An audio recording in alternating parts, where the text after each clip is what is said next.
Okay, hey everybody, this is Grace, and I thought I'd get out today and talk about dysfunctional families around the holidays.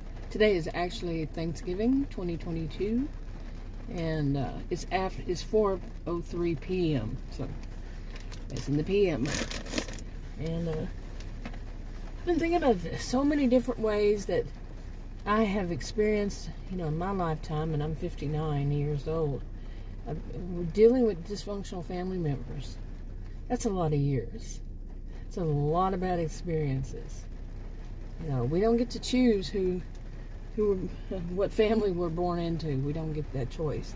Don't get the choice where we live, who we live with, when we're born, and all that. So, and we just have to deal, and that's stuff that can happen. You'll hear people say things like, everybody has a dysfunctional family. No, don't take away from people who have actually survived truly dysfunctional families. Okay, I'm not saying everybody, that kind of thing, or everybody, or nobody, or everyone knows, and they always do this. Oh my goodness. But no, some of us actually grew up in truly dysfunctional families, and the things that they do, they can last a lifetime. Just to have a chance to go through them. Some people say you shouldn't try to go through all of them. It's not sometimes a choice.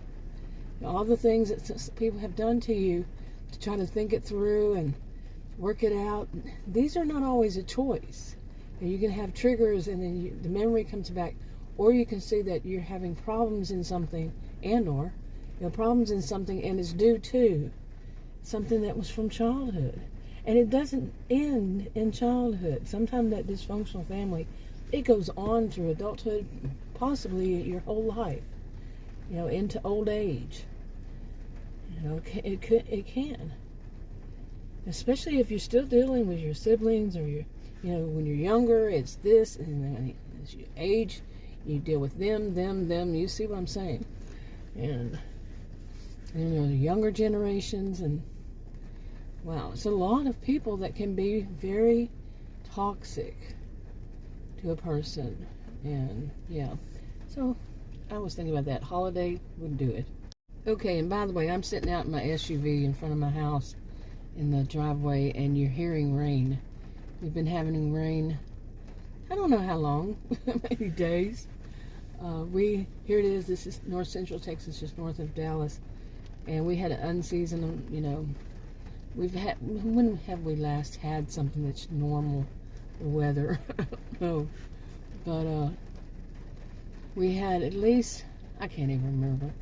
It was too cold, and then it was rain, and I had been stuck in the house, except for 2 days ago I managed to get out, and luckily I did, and bought some groceries for Thanksgiving and all. And but I was tired of it. I got to get out. One other day I did that. Get out and just sit in my SUV and do a video, but to drive anywhere, no, it's too slippery.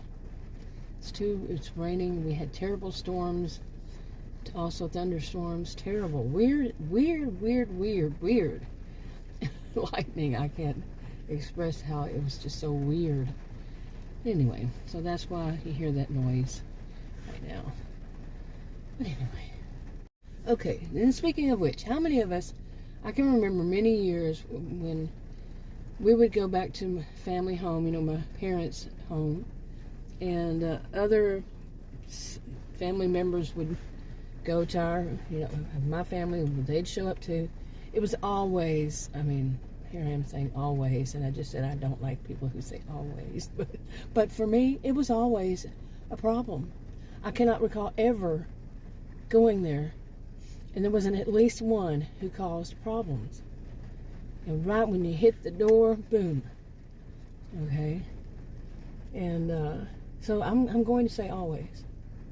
Yeah, it was always. And the drive was most often, I lived in different places. I lived in different, I was born and raised in Texas, and I moved around a lot when I was younger. A lot.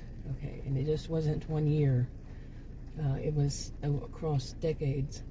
And yeah, really did. And in different states, different towns, cities, mainly cities, and cities and suburbs. You know, all the way from California to down through across all these places, road tripping, and all the way to Southern Keys. You know, lived in so many different places. So wherever I was, my parents' home's in Texas. So we would drive back. You know, if it weren't too many days or something like that, we never flew back. But you know, usually it was if we were in Texas, we would go to my parents. Sometimes that was anywhere from, say, 5 hours to, 7 or 8 hour drives. Okay, drive, And so when we get there, who would want to meet with someone who's definitely I'm not going to diagnose, but the behaviors are definitely histrionic, and this has to be center of attention. And we'll start from the time, like I said earlier, time I opened up the door to go in, starting crap. Okay, not kidding. I can remember sitting there. I was young, just sitting there dazed. I just walked in the door. How's all this happening? And what do you mean? And what the crap? When I was a little kid. A young adult. I'm talking in the 20s. What's going on here? Having no clue what was all going on behind the scenes and everything, and that I was somehow a horrible person and deserved it from the moment I got there, and I lived 7-8 hours away. This kind of thing. But that was what holidays were about. Yeah. And far too often, seriously, that one. But then there could be the other ones too, But anyway, today with this rain and all that's been going on, the weather, it made me think about, like the next generation, and they're the ones traveling, and you would think, but some don't. Some no, you come to me. But there's also this other thing of, and there's always one of those in any age group, that my experience and, what I've heard of other people, that they expect everybody to go to their home. Even their parents to come to their home. Why are you so special? And everybody has to do all the driving to your home. And we're not talking just down around the corner, down the road. It's more like over the river, through the woods, and grandmother's house we go, but it's going to be a sibling or, But that was a thing, There are people who wanted to have it what time they was convenient for them, and they did not care if it was not convenient for other people. It's just too bad. We're going to change it on the last moment, and there you are. Your plans are screwed. Didn't care. These kinds of things. But anyway, the thing with weather, and nowadays, then we did not. I wonder if younger adults realize we didn't have cell phones. So if you're on a trip for like, you didn't have any way except for pay phones, which meant you actually had to stop somewhere where there was one, where there just so happened to be one, have some change on you, or you could call the operator, but to get out of your car, go up to this pay phone, put some money in, or call collect or whatever, and call the person. And you had, it wasn't just like, they're all over the place either. They're just 10 minutes right here. No, you could go, in Texas, definitely. You could go 100 or so miles. Maybe not that far. I know one area that is like 100 miles of really rough driving. I don't know. Maybe there would be a town or two in there. I could be wrong. I didn't stop to look at every place. But we didn't have cell phones. Nobody could, if we were out there, we broke down, well, you need to hope somebody comes along that's not going to try to, steal your car, help you fix it up and then take it. But things were different. So, and plus, like I was saying, I live in Texas. Traveling in Texas, I can't tell you how many tornadoes were right there on the horizon, right over there. We're driving down out in the country, which usually it was over the river and through the woods. And there's That looks weird. Yep, it's a tornado. Twister. Some say, the Texans, they always say twister. When the first time I heard that was in my 20s, and I was living in Florida, and I was saying, what? That's what I wasn't saying. I said, what? The woman was from New Jersey. I said, a what? A twister? What's that? I'm serious. I was born and raised in Texas, too. So anyway, I know I was getting to a point, and then I got off on another tangent. But I probably need to even say more about that. But where I want to go is, these days, people can just Zoom. Is it Zoom? It is Zoom. I haven't ever done it. Or Skype or whatever. To where, like, you know, somebody sets it up, the family home. Those who can't go, those who it would be too far to go, they could be on Zooms or whatever. I don't even know how all that would work. Because I started thinking about that. And what if they, how many... Could they even, how to get all that organized, you know, to have it work when it's not too much. But that led me to think more about dysfunctional families and how some of them would just show, because I experienced something like this, I have a vague memory before the Zooms and the, is it called Zoom, and Skypes and stuff. But wouldn't some ruin it? They did for me. I can't even remember what year it was or anything, but they would ruin it for me. And they're going to show, we don't really care for you. You know, dysfunctional family, especially if you're the scapegoat, the black sheep, could be both. Yeah, they're going to show it. You're insignificant in comparison to me. You know, I had that experience. But what about Zooms? How many people have tried that? You know, I mean, it would make it easier for a lot of people in the family. You know, because traveling like that, traveling those many miles, and especially if you have children or animals that you have to have with you, you know, that's rough. It can be very, very rough. And so for some it would benefit, but I think there would be a lot who would take advantage of it. You know, they want to show that they're most important. I've seen all that. I've seen that. Oh my goodness. Well, I actually had one tell me that, well, really they only want me there for Christmas because, well, you know, how they see me. I'm so, you know, I'm very important. I'm serious. It's like, no, what you are is very beep. Yeah, seriously. Okay. But really, I had one tell me that, you know, because they changed their plans at the last minute, changed everybody's plans, and which would mean I would not be able to go with them, that we were supposed to be a group going. And so I was the one that's going to be left out. And it was only three of us, I think. And I was told, well, they really, you know, it's really okay if you don't go because it's, you know, I'm really the one that they want to be there. And that one was so ignorant. She was so blind by her own narcissism that she didn't realize that, yeah, they cared if she was there because she was the one with the deeper pockets and spent more money on presents. Really. Oh, by the way, I'm a social and behavioral scientist. Have been for many years.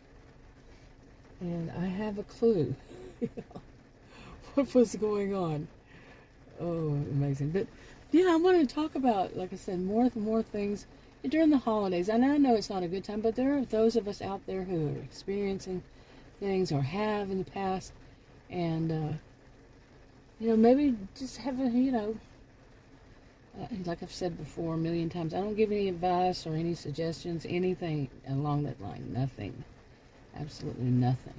These are just my experiences. But so I'm going to talk about mine.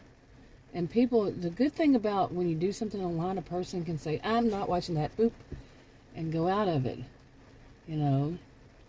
But in person, it's not as easy.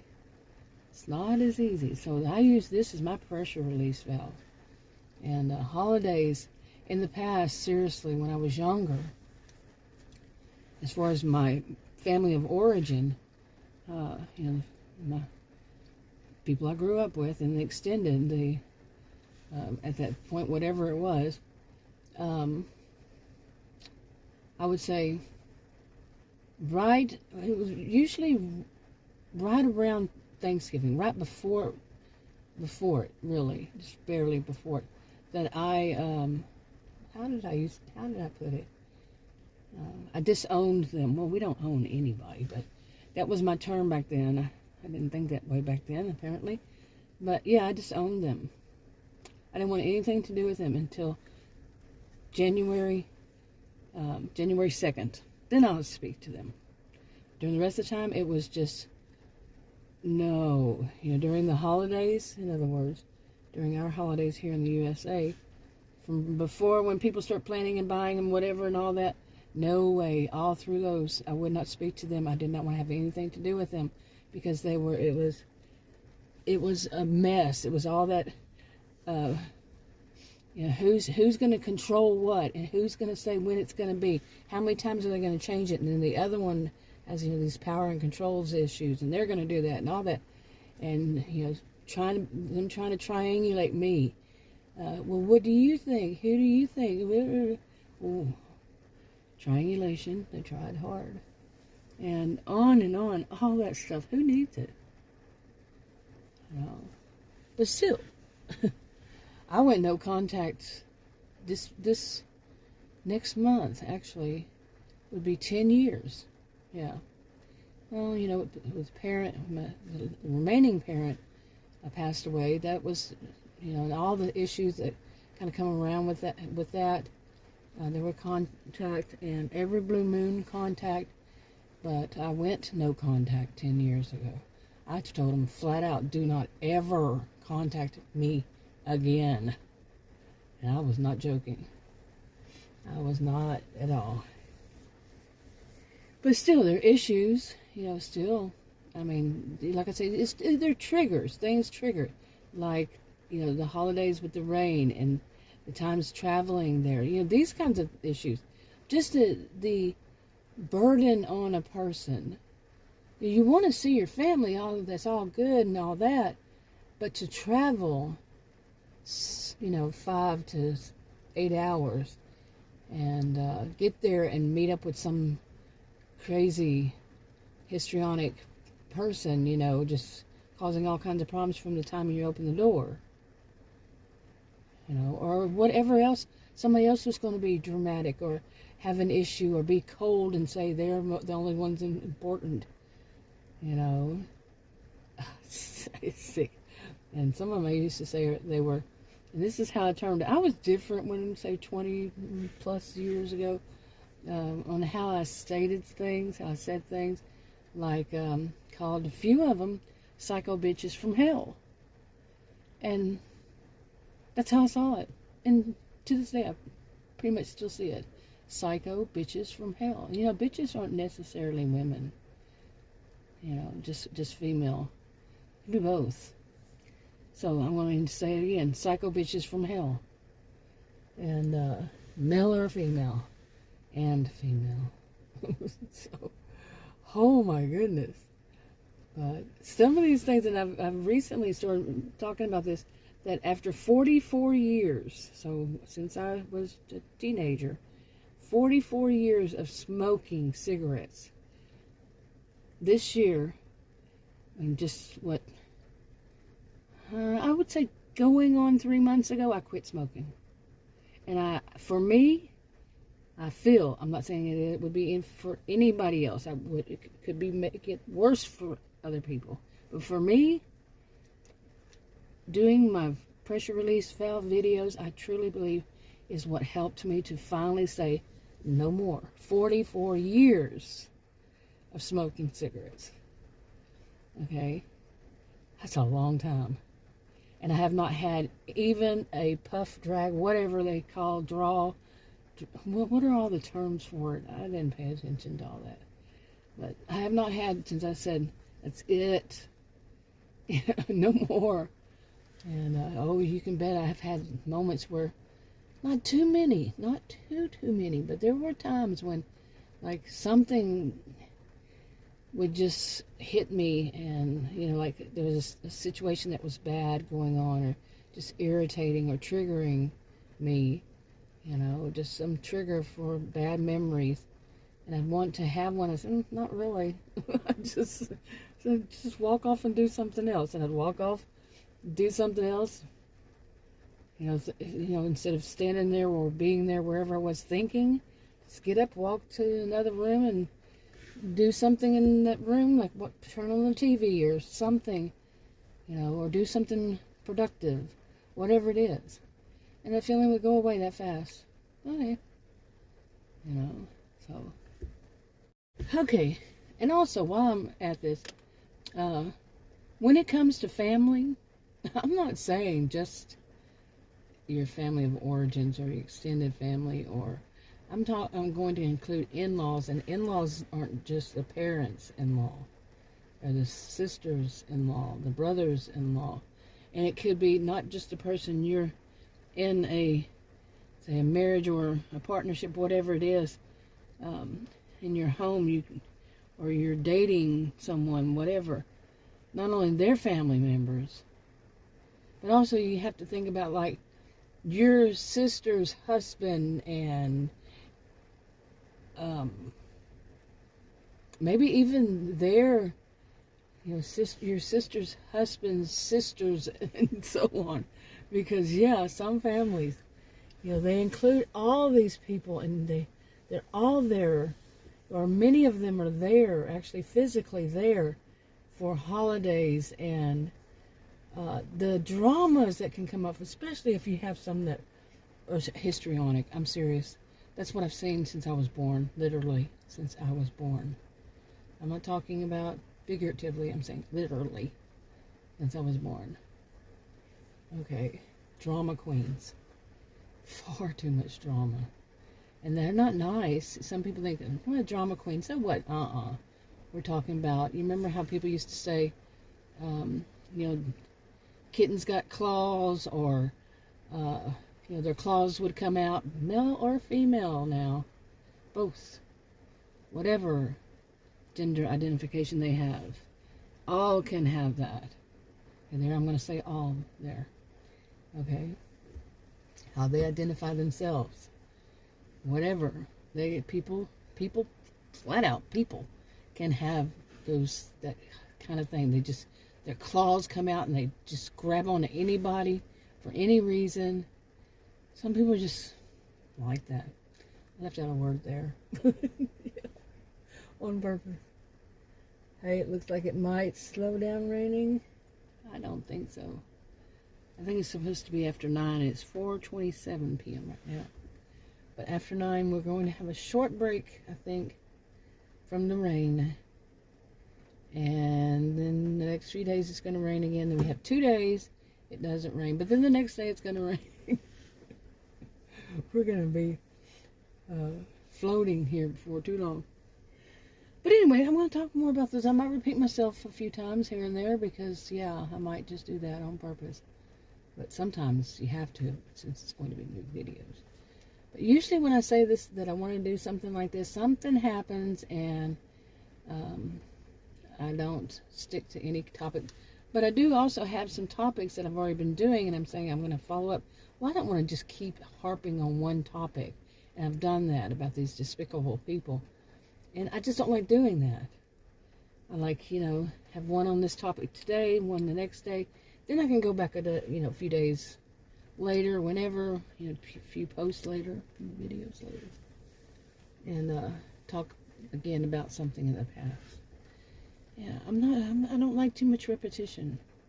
I mean, right then. You know, just back to back. No.